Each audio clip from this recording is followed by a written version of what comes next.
Hello everyone, Jolene here from Bookworm Adventure Girl. Welcome back. And if you are new, thanks so much for checking out my channel. Please hit subscribe and stick around.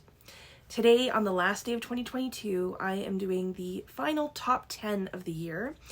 Every 4 months, I share my top 10 books from that reading period.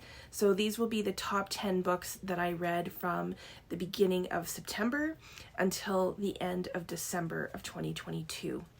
I will leave links to the top 10 books from January to April and the top 10 books from May to August. So you can check those out, and basically altogether you will have my top 30 books of the year. In a couple of days, I will be doing the best books of 2022. So you can check that out soon as well and see if any of these books make it into that list. So for these 10 books, I'm not going to go into great detail because I talk about all of them in my monthly wrap-ups and those videos, so I will leave links to those videos below in the description box. I am also not going to rank them, but I have 4 4-star books, so I will share those first in no particular order, and then I have 6 5-star books that I will share also in no particular order. So here we go. First up is The Anomaly by Herve le Tellier, and this is translated from the French by Adriana Hunter. I read this for the BookTube Prize. I would never have picked this up on my own, but I was really glad that I read it. This book really surprised me.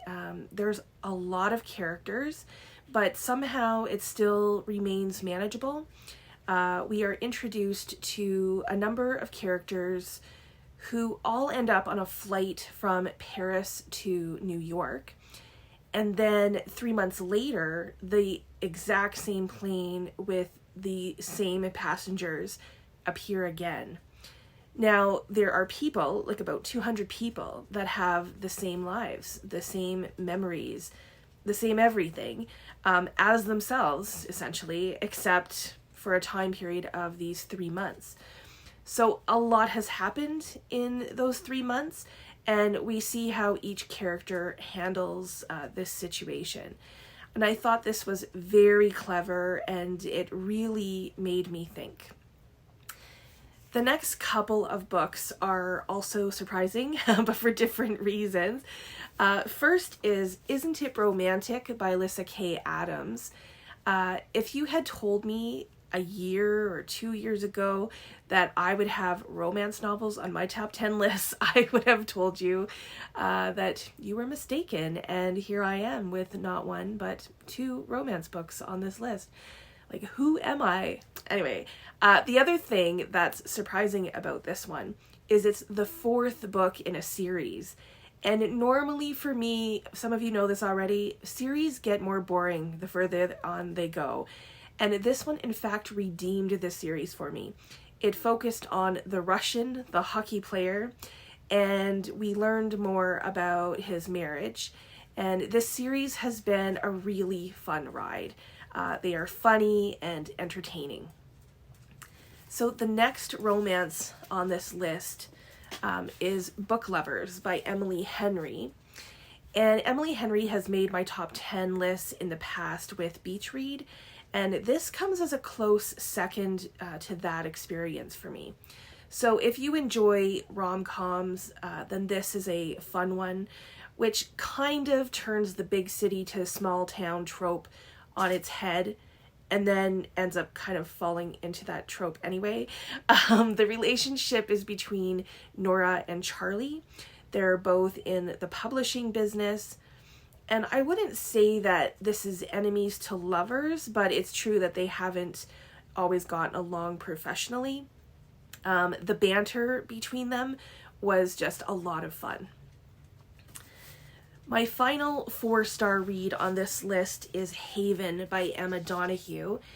This is more of a slow burn. It's historical fiction. It takes place in Ireland in the 7th century. It is about 3 monks who go on an expedition to find an island that one of the monks has had a dream about. So they go very ill-prepared, and for me, in many ways, This became a survival story.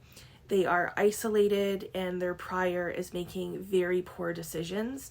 So throughout the story, we learn more about each of the monks. There are several tensions in the book, like the spiritual versus the physical, the tension between obedience and loyalty. The story ultimately comes down to survival, spiritual, emotional, and psychological survival. So this book took a bit for me to really appreciate what Emma Donoghue was trying to do with the story. And then after I finished, I had to let it kind of just sit with me for a few days. So now we are moving on to the 5-star reads on the list, and I think I'm going to start with a couple of my most recent reads. So these next 2 books I just read in December. First is Scars and Stars by Jessie Thistle. This is a poetry collection that I have said feels like a companion piece to Jessie's memoir From the Ashes. The poems in this are all very personal and reflect back on Jessie's life and also things that have kind of happened, since his memoir came out, namely the birth of his daughter Rose. I really enjoyed this collection. It was like sitting down with a good friend, while they share some of their thoughts and just life experiences with you. The other book is the memoir Chasing Rivers by Tamar Glouberman. This memoir is about Tamar's life as a whitewater rafting guide, and it has adventure and friendships, and it also has trauma and healing.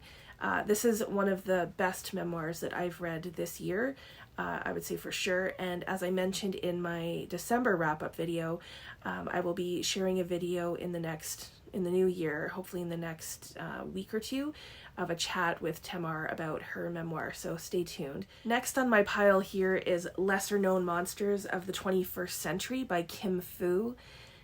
This is a collection of short stories, and it was shortlisted for the Giller Prize this year. It's not very often that a short story collection gets 5 stars for me, but this is a collection that I still think about. At least some of the stories every once in a while, and they'll pop into my head, and I definitely want to read more from this author, and I have a couple on my shelf. Next up is a mystery thriller, The Mother-in-Law by Sally Hepworth. This is the second book that I read by this author this year, and I love how she writes relationships. This one is about a woman's mother-in-law who is found dead at the beginning of the story, so this isn't a spoiler or anything. And it happens very early on. Something about her death isn't quite right, and an investigation begins. And during the investigation, we learn, more about the mother-in-law and her relationships with her husband and her children, and her daughter-in-law. So I really liked how the author wrote this, even in the end, when we were led into secrets that some of the characters never find out. So this was just so good. Okay, 2 more to go. I think I will go with this one next.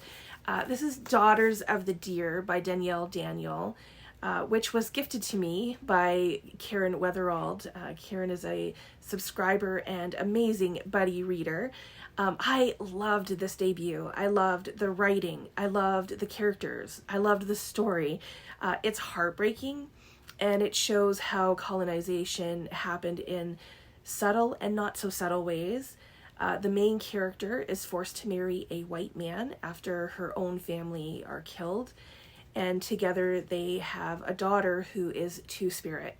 And throughout the story, there is the misunderstandings between the indigenous people's way of thinking and being and the white man's way of thinking and being. And it shows how families and communities were divided. This is such a great book. Thanks again to Karen for sending it along to me. So that leaves us with the last book on my list, which is Flowers for Algernon by Danielle Keyes. This is a classic and another book that will break your heart. Charlie Gordon is the main character, and he will always be special to me. He narrates his story as a man with mental disabilities, and all he wants is to be smart. And scientists are doing experiments, and Charlie is able to be part of this study. And he gains intelligence over time, and it changes his life forever. But the consequences are not always good. And this was such a good read, very emotional for sure. So these are the top 10 books that I've read from the beginning of September until now, till the end of December. So in a couple of days, as I mentioned, I will be sharing the best books of 2022.